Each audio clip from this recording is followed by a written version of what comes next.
عمیر آپ ماشاءاللہ سے ایک سوشل انٹرپرینیور بھی ہیں. ہمارے جو یوتھ ہے جو ہم جانتے ہیں کہ 30 دن بڑی مذہبی رہتی ہے رمضان میں، اور پھر جیسے رمضان ختم ہوتا ہے تو پھر سارے الٹے کام بھی شروع ہو جاتے ہیں. اس یوتھ کو آپ کیا مشورہ دیں گے اس عید کے اوپر؟ کیونکہ ہماری یوتھ کے حوالے سے بہت سارے سٹیٹس ہمارے سامنے آتے ہیں. مجھے عمیر بڑی حیرت ہوتی تھی جب میں نے کچھ ڈیٹا دیکھا. 8 کروڑ نفسیاتی، 4 کروڑ فقیر، 4 کروڑ شوگر کے مریض، مطلب the number goes on. کبھی ایسا لگتا ہے کہ ایسے ہماری 24-25 کروڑ کی پوری آبادی ہی کسی نہ کسی سٹریس، ڈس آرڈر، کسی بیماری کا شکار نظر آتی ہے. عمیر آپ کی نظر میں how do we bring our youth back on track؟ دیکھیں میں اب تو اتنا جوان نہیں رہا، لیکن میں جب ارلی آن میں نے بے نظیر کا وقت حکومت دیکھا، نواز شریف کا، پھر ہم نے ڈکٹیٹر کا ٹائم دیکھا، پھر اس کے بعد دوبارہ جمہوریت دیکھی. پاکستان کے حالات اگر آپ کو لگتا ہے کہ اب جا کے اتنے خراب ہوئے ہیں، تو میں آپ کو بتانا چاہتا ہوں پاکستان کے حالات ہمیشہ سے ایسے ہی رہے، ہمیشہ سے ایسے ہی رہے. لیکن نوجوان اتنا نا امید نہیں تھا، لوگ چھوڑ چھوڑ کے نہیں بھاگ رہے تھے، لوگ ذمہ داری اٹھانے والے تھے. میرے ارد گرد نوجوان تھے، ہم سب مل کے اس ملک کو بدلنا چاہتے تھے، اور ہم نے دہائی کام کیا، نوجوانوں کو ایکٹیویٹ کیا. تو یہ کیا سوچ لگ پڑی ہے کہ آپ کو پلیٹر پہ تیار شاندار ملک دیا جائے؟ ایسا یہ ملک کبھی نہیں تھا. یہ ایک چیلنجنگ ملک ہے، آزادی کے بعد سے لے کے اب تک. لوگوں کی کتابیں ہیں کہ یہ کتنی مشکل ٹرف ہے. اس کے ارد گرد نیبرہڈز دیکھیں، اس تمام کے درمیان اگر پوری عوام اتنا زور ڈالے تو آپ تیار ہیں حکمرانی کرنے کے لیے؟ آپ تیار ہیں اس ملک کی کسی ذمہ داری لینے کے لیے؟ ساتھ ہم یہ سن رہے ہیں کہ باہر چلے جائیں، ڈالر کی انکم زیادہ سیکیور ہے. میں نے تو ہمیشہ روپے کی انکم کمائی ہے، 32 ممالک سے ٹریننگ حاصل کی یا جا کے ڈیلیور کی، اتنے مواقع ملے. لیکن اس زمین سے جو ریٹرن ملا، یہاں سے جو عزت ملی، یہاں کام کر کے جو آؤٹ پٹ نظر آئے، دنیا میں کہیں نظر نہیں آیا، اور کہیں میں نے جگہ منتخب نہیں کی اس ملک کے سوا. سو آپ اپنا اگر چیزوں کو دیکھنے کا زاویہ تبدیل کرتے ہیں تو آپ ان چیزوں کو تبدیل کر دیتے ہیں جن کو آپ دیکھ رہے ہوتے ہیں. مسئلہ موقع. آپ انٹرپرینور بنے نا، انٹرپرینور کو چاہیے کیا؟ مسئلہ چاہیے. مسئلے کے اوپر دھندا بنتا ہے باس. اس ملک کا مسئلہ تعلیم. اس ملک کے سب سے بڑے پیسے کمانے والے تعلیمی اسکول. آپ یہ جوڑتے چلے جائیں نا ہر چیز پہ. جتنے مسئلے گنیں گے میں آپ کو اتنے مواقع. اب یہ بات آپ کی ضرور ہے کہ آسان نہیں ہے، مشکل ہے، لیکن میں آپ کو بتانا چاہتا ہوں کہ عظمت آسانی سے نہیں آتی.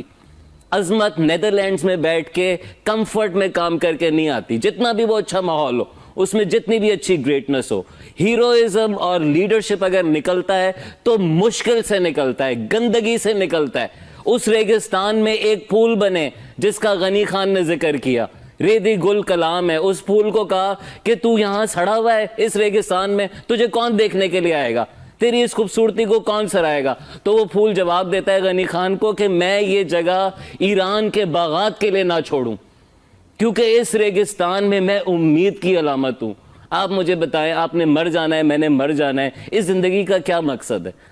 کیا یہ مقصد نہیں ہے کہ ہم اپنے ٹیلنٹ، ہم اپنے ٹائم، ہم اپنی صلاحیتوں کو ایک بری جگہ کو سدھارنے میں لگائیں، بجائے اس کے کہ اپنی فکر میں لگ جائیں صرف؟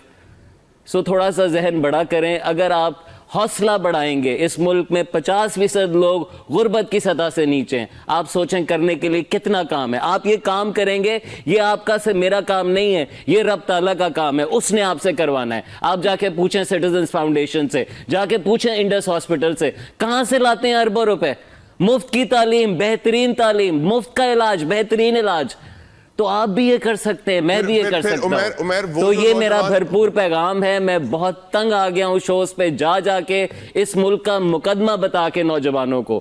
نوجوانوں ہیروز بنے، زیروز نہ بنے. کمفرٹ نہ ڈھونڈیں، چیلنج ڈھونڈیں، اور اپنا چیلنج بنائیں سب سے بڑے مسئلے کو. اور پھر آپ دیکھیں وہ کیسے آپ کا موقع بنے گا، اور آپ شاندار انٹرپرینور بنیں گے. آپ بلینئر بنیں گے، آپ کے جنازے پہ کروڑوں لوگ جمع ہوں گے. یہ آپ کی لیگیسی ہو سکتی ہے اس ملک کے اندر. I will encourage you to do that. Umair جو لوگ 25 لاکھ روپے ڈنکی میں بیٹھنے کے دے رہے ہیں ڈیلرز کو، سمگلرز کو، اور مر رہے ہیں، وہ 25 لاکھ سے کیا کاروبار کر سکتے ہیں؟ میں نے 25 لاکھ روپے پچھلے 2 سال اسلام آباد میں ایک قبضے کی جگہ کرائے پہ لے کے ایک جگہ بنائی ہے. اس میں 10,000 پودے اسلام آباد کے کچرے، کلموں اور بیجوں سے جو لوگ پھینک دیتے ہیں، میں نے اگائے ہیں، جس کا تعلق ایک شہر سے رہا ہے. میں نے اسٹیل کانکریٹ گلاس کے علاوہ کچھ نہیں دیکھا اپنے کریئر میں, لیکن میں ایگری میں گھس گیا. میں گوبر اٹھاتا ہوں, وہ کھاد بن جاتی ہے, وہ کھاد 130 روپے کلو بکتی ہے. 25 لاکھ روپے بہت رقم ہوتی ہے چھوٹے ٹھیے سے لے کے ایک جگہ کو آباد کرنے کے لیے. یہ سوچ کی کمی ہے, ایمان کی کمی ہے, یہ شارٹ کٹ ہے, اور اس کے ارد گرد ہیروئزم کی کہانیاں ہیں جس نے نوجوان کو گرفت میں لے لیا ہے کہ ایڈونچر اور تھرل کرنا ہے بجائے اس کے کہ کانکریٹ ایکشن کرنا ہے. عمر, آپ نے بالکل صحیح بولا, یہ شارٹ کٹ ہے, بٹ ڈونٹ یو تھنک کہ ہماری یوتھ کو 90% شارٹ کٹ کا ہی شوق ہو گیا ہے کہ ہم راتوں رات کسی طرح رئیس ہو جائیں, اور جب بیسک نیسیسٹیز ملک کے سب سے بڑے بزنس بن جائیں, ایجوکیشن, ہیلتھ, سیکیورٹی, تو پھر لوگ ڈپریس تو ہوں گے نا. نہیں, دیکھیں آپ کی بات درست ہے کہ مثالیں غلط ہیں, اور وہ پورے دنیا کے نوجوانوں کا شارٹ کٹ کا مسئلہ ہے, یہ انسانی دماغ کا مسئلہ ہے. وی پریفر شارٹ کٹس, لیکن تبھی تو میں کہہ رہا ہوں نا کہ کلچرل نیریٹو چینج کریں, نوجوانوں کو اچھی کہانیاں سنائیں.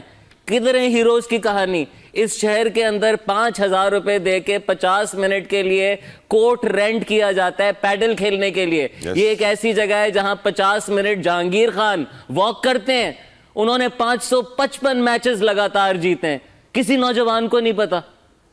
وہ ان کا سپورٹ کا ایک چھوٹا سا ورژن اس کورٹ میں کھیل کے ہیرو فیل کر رہے ہیں, ان کے گرد ہیرو واک کر رہا ہے اس ملک کا. میں نے کہانی بتائی ہے جہانگیر خان کی, زیادہ تر نوجوانوں کو نہیں پتا تھی. عیدی کی کہانی بتائی, زیادہ تر کو نہیں پتا تھی. ڈاکٹر باری کی کہانی, سٹیزنز, آپ گنتے چلے جائیں نا, کدھر ہیں ان کی کہانیاں؟ جب تک آپ نہیں بتائیں گے تب تک نوجوانوں کے دماغ میں وہ پاسبلٹی نہیں بن سکتی. نوجوان جو سن رہے ہیں, میری آپ سے گزارش ہے, آپ کے پاس اختیار ہے, اپنی اسکرولنگ میں, اپنے کانٹینٹ میں ضرور ایسے لوگ لے کر آئیں تاکہ آپ کے دماغ میں جو شارٹ کٹ ہے اس کی جگہ عظمت والا راستہ کھلے, اور ایک ایسا راستہ جو کہ آپ کو بڑا فخر دے ایونچولی. میں یقین مانے شارٹ کٹ کا راستہ ایونچولی آپ کے لیے, آپ کے خاندان, اس پورے ملک کے لیے شرمندگی کا ہی باعث بنتا ہے. ویل سیڈ عمر جالیہ والا صاحب. اب ملک شرجیل صاحب, کیونکہ آپ ہالینڈ میں بھی ہیں, تو میں آپ سے پوچھنا چاہوں گا کہ یقیناً آپ سے جتنے بھی لوگ, آپ کے دوست یار, احباب, قریبی ساتھی بات کرتے ہوں گے, یہی کہتے ہوں گے کہ یار ہمیں بھی کوئی راستہ بتا دو, ہمیں بھی ہالینڈ آنا ہے, کوئی ایزی وے آؤٹ بتاؤ, کوئی جلدی سے ہمارا کام بھی ہو جائے. ایک تو ان نوجوانوں کو آپ کیا میسج دینا چاہیں گے؟ عمیر صاحب نے جس طرح بات کی بڑی خوبصورت کہ نوجوان شارٹ کٹ کے پیچھے پڑے ہوئے ہیں, ان کو نہیں پڑھنا چاہیے, محنت میں عظمت ہے, اور آف کورس انٹرپرینیورل سکلز.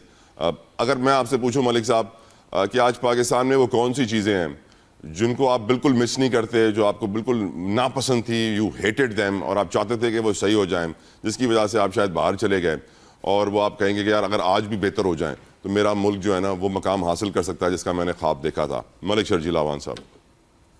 عمیر صاحب نے بڑی اچھی باتیں کی, اور بڑی انسپریشنل ان کی جو گفتگو تھی, میں بڑا متاثر ہوا ان کی گفتگو سے. انہوں نے جو بات کی کہ ہمیں شارٹ کٹ کی طرف نہیں جانا چاہیے. بدقسمتی ہے طلحہ بھائی, میں یقین کریں میں دیکھ کے پریشان ہوتا ہوں کہ دنیا آئی ٹی میں آگے ہے, دنیا ایجوکیشن میں آگے ہے, ہم لوگ کس چیز میں آگے؟ ہم جو کانٹینٹ بناتے ہیں, ٹک ٹاکر اور جو دوسری چیزیں ہوتی ہیں, آپ یقین کریں کہ میں نے یورپ کے اندر کبھی اس طرح کا کنسیپٹ نہیں دیکھا. دنیا بات کرتی ہے, آئی ٹی کی بات کرتی ہے, ڈفرینٹ اپنی اسکلس کی بات کرتی ہے. ہم لوگ یہاں پہ بات کرتے ہیں جی فلانے ٹک ٹاکر نے یہ کر دیا, فلانے ٹک ٹاکر نے یہ کر دیا. یہ چیزیں ہوتی ہیں جو کہ بڑی بدقسمتی ہے. جو ہماری ینگ جنریشن ہے وہ پتہ نہیں کس سمت کی طرف چل پڑی ہے. حالانکہ میں چاہتا ہوں, میری خواہش بھی ہے, میں خود بھی پالیٹکس میں ہوں, میں خواہش ہے کہ پاکستان میں بھی جو لوگ ہیں پالیٹکس میں آئیں, آ کے